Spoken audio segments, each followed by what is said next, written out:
wrestlers. More recently, we saw the Big Show and Floyd Mayweather at this past WrestleMania.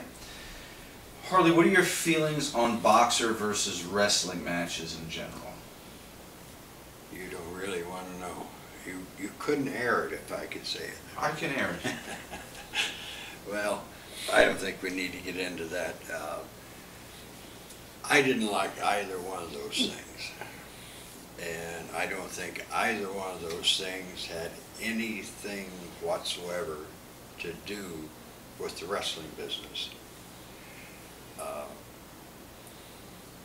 If there's ever another one, I'll voice the same opinion again. It has nothing to do with the world of wrestling. It didn't have then and it doesn't have now. Why? Because it's a freak show?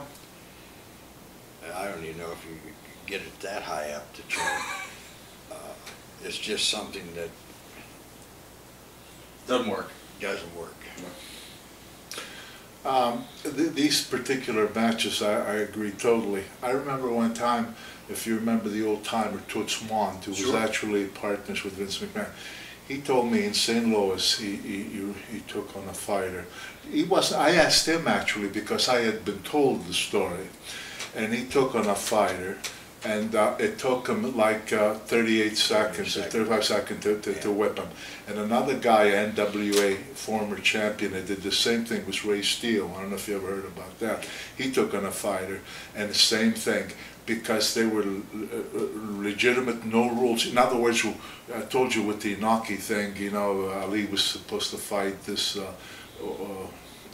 Norton. Ken Norton. And from my understanding was that they kind of tied Inoki a little bit because they didn't want to hurt the guy's arms or something, so he was trying to take him down, which looked ridiculous can be. But if you take a legitimate match of a legitimate wrestler, a legitimate fighter, I'll guarantee it'll be a real short, quick contest.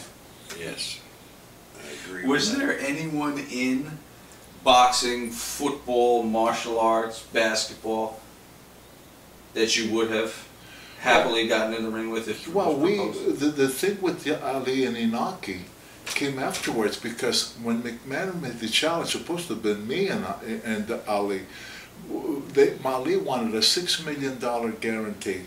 Vince McMahon approached different promoters around the country to all come into it with money, to raise this kind of money. And he got very, very little cooperation. Most of the promoters didn't want to, especially since they weren't going to be in other words, McMahon was going to be the guy who put this thing together, while these other people were all putting money. So they would do it. And the Japanese promoters, upon hearing all this kind of stuff, I don't know if it was television, maybe Harley knows better than I do, because I never understood Japan. I made all those trips to Japan. I was never clear-minded on who did what over there. But from what I understand, the TVs that were powerful over there with the wrestling, they said, we'll pay the $6 million with our guy, meaning Inoki. And that's how it came about. I remember they had the boxing thing done in New York. We're invited, and that's where McMahon and Willie Gilsberg had me make the challenge to Ali right there. It felt a little funny because there were so many people there and everything, and for me to stand up and make that challenge, I felt, but I did. But that's how it really how it started.